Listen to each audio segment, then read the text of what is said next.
तत्सवितुर्वरेण्यं भर्गो देवस्य धीमहि धियो यो न प्रचोदयात्। तूने हमें उत्पन्न किया, पालन कर रहा है तू। तुझसे ही पाते प्राण हम, दुखियों के कष्ट हरता है तू। तेरा महान तेज है छाया हुआ प्रत्येक स्थान। सृष्टि के कण कण में तो हो रहा है विद्यमान। तेरा ही धरते ध्यान हम, मांगते तेरी दया। ईश्वर हमारी बुद्धि को श्रेष्ठ मार्ग पर चला। तूने हमें उत्पन्न किया, पालन कर रहा है तू। ओम भूर्भुवः स्वः तत्सवितुर्वरेण्यं भर्गो देवस्य धीमहि धियो यो न प्रचोदयात्। नमस्कार मित्रों, मैं रणवीर आचार्य श्री कृष्ण प्रज्ञा कुंज में आप सबका हार्दिक अभिनंदन करता हूँ। मित्रों, आज हमारे बीच में श्रीमान मान्यवर मुनेश त्यागी जी, जो शांति कुंज परिवार से हैं, आचार्य श्री राम शर्मा जी की तपोभूमि गायत्री पीठ से हैं और वे जन सेवा कर रहे हैं, योगाचार्य हैं, आयुर्वेदाचार्य हैं, सभी प्रकार से वे मानव की सेवा कर रहे हैं। आज वे हमारे दर्शकों को कुछ जो संसार में जो भौतिकवाद बढ़ रहा है, जिसके कारण से नवीन समस्याएं पैदा हो रही हैं, राजनीतिक, सामाजिक, आर्थिक सभी प्रकार की समस्याएं हमारे देश में और विश्व में फैली हुई हैं। इनका एकमात्र समाधान हमारे युग ऋषि आचार्य श्री राम शर्मा जी ने सुझाया और उन्होंने गायत्री पीठ की, गायत्री परिवार की स्थापना करके जो प्राचीन ऋषि मुनियों की विधा थी उसको जन जन में पहुंचाया। और इसका एकमात्र जो साधन है आज की बढ़ती हुई समस्याओं का, उनका समाधान के लिए मैं आमंत्रित करता हूं श्रीमान मुनेश त्यागी जी। त्यागी जी, आप जो है समाज सेवी हैं और गायत्री परिवार से जुड़े हुए हैं। तो आज की जो ये समस्याएं बढ़ रही हैं, चारों तरफ से भूखमरी भी है, रिश्वतखोरी है, भ्रष्टाचार है, राजनीतिक समस्याएं हैं, आपाधापी है, सब स्वार्थ के पीछे पड़े हुए हैं। इनका क्या समाधान आप हमारे दर्शकों को का मार्गदर्शन किस तरह से कर सकते हैं, बताने की कृपा करें। देखिए आचार्य जी, आज संसार में अगर कुछ खोया है, हमारी सद्बुद्धि गड़बड़ हो गई है और कुछ नहीं हुआ। हमारे अंदर का संतोष, हमारे अंदर का प्राण का कमजोर हो गया। इसी के कारण संसार में आपदापी मची हुई है। हम सब एक ही प्राण की शक्ति हैं, जिसे हम ईश्वर कहते हैं, अल्लाह कहते हैं, गौर कहते हैं, भगवान कहते हैं। अनर्थ कामों में लग गए और हम अपने को न कहते हुए वो काम करते हैं जो हमें करना चाहिए। इसी के लिए पंडित श्री राम शर्मा आचार्य जी जो हमारे गुरुदेव हैं, उन्होंने विचार क्रांति अभियान चलाया। विचारों में हमारी बड़ी एनर्जी होती है, शक्ति होती है। आप चाहें तो उससे अपने को स्वस्थ रख सकते हैं, आप चाहें तो उससे बीमार हो सकते हैं। उसी का समाधान उन्होंने बताया कि संसार में सब समस्याओं का समाधान गायत्री महामंत्र होगा। गायत्री मंत्र में जो 24 किरण शक्ति होती है, एनर्जी होती है, छंद होते हैं, उससे हमारे अंदर की जो पावर होती है वो चेतन और जागृत हो जाती है। जितने भी ऋषि मुनि हुए हैं, संत हुए हैं या आचार्य हुए हैं, आप भगवान महादेव को ले लें, उनसे पूछा गया, उनकी माँ पार्वती पूछ रही थे, माँ भगवती पूछ रही थी कि आप जो महादेव क्यों कहते हैं, तब उन्होंने कहा कि मैंने 24 लाख पुष्टन गायत्री महामंत्र करे हैं। और इतने ही पुष्टन श्री राम शर्माचार्य जी ने करे हैं, जिन्होंने संसार की समस्त समस्याओं का समाधान 3270 पुस्तकों में लिख दिया। कोई समस्या ऐसी नहीं है जिसका समाधान ना हो। अगर हम शांतिपूर्ण के माध्यम से उन साहित्य को पढ़ें तो हमारी जो बुद्धि हो गई है वो सब दिन विलीन हो जाए, तो हम हनुमान बन सकते हैं, हम भगवान कृष्ण बन सकते हैं, हम राम बन सकते हैं, हम श्री राम शर्माचार्य बन सकते हैं। सारी समस्याओं का समाधान गायत्री महामंत्र है। अगर कोई भी समस्या आपकी है तो आप गायत्री मंत्र का जाप करिए।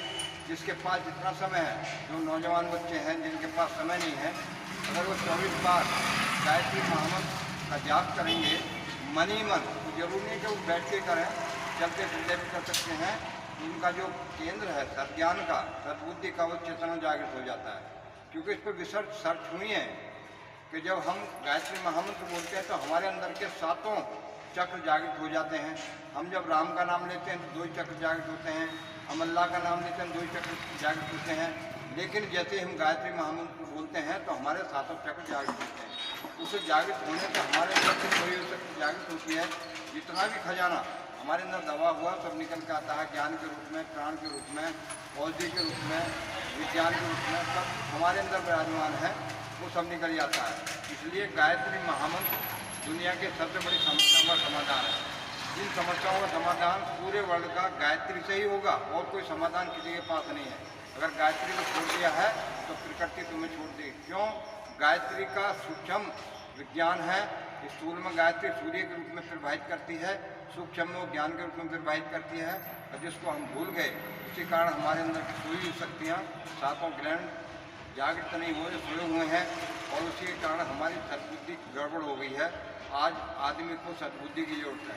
गायत्री मंत्र यही सिखाता है, प्राण स्वरूप सुखनाशक, सुख स्वरूप श्रेष्ठ तेजस्वी पापनाशक परमात्मा को हम अपनी अंतरात्मा में धारण करें। परमात्मा हमारी बुद्धि को सन्मार्ग की ओर प्रेरित करें।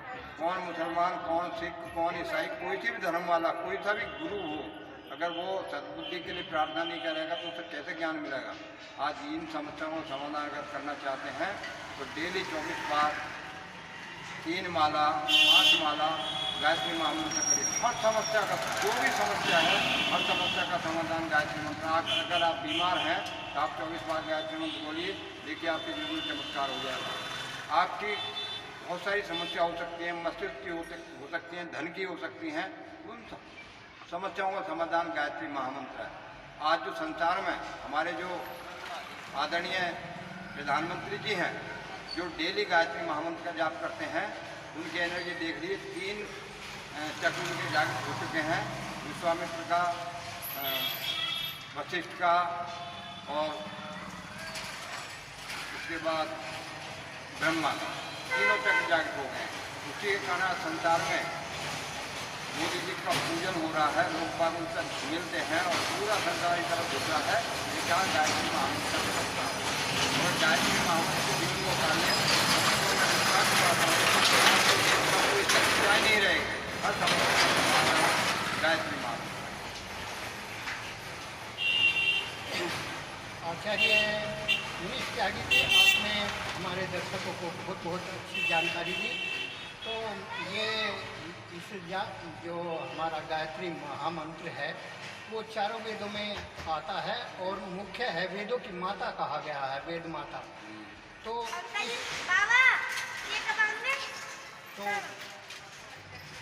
इस गायत्री मंत्र का जो शाब्दिक अर्थ है, उसे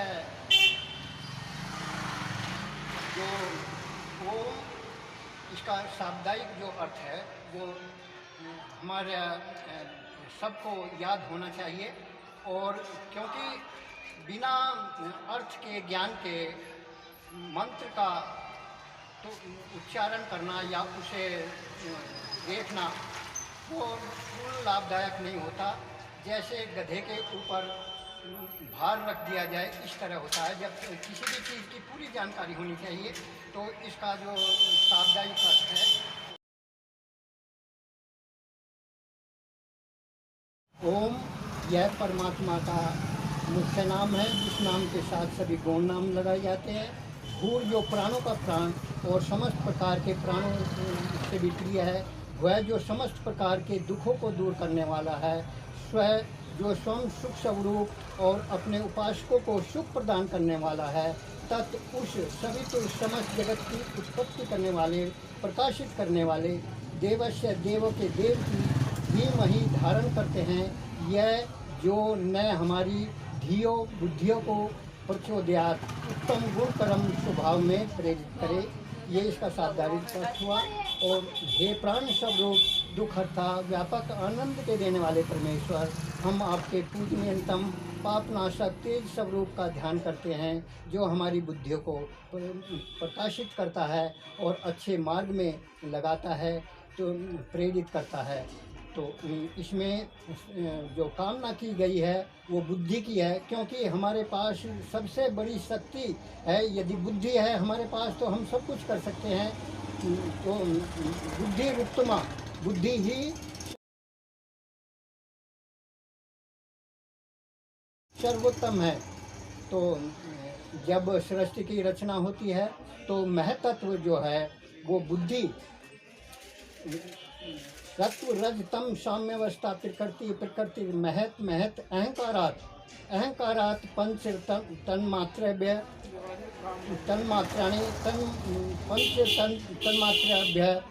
पंचभूत इति पंचविंशति गणा, ये सांख्य का सूत्र है। महर्षि कपिल ने सृष्टि बताई। हमारी जो अहंकार है, अहंकार से सृष्टि की उत्पत्ति होती है। तो ये इस अहंकार का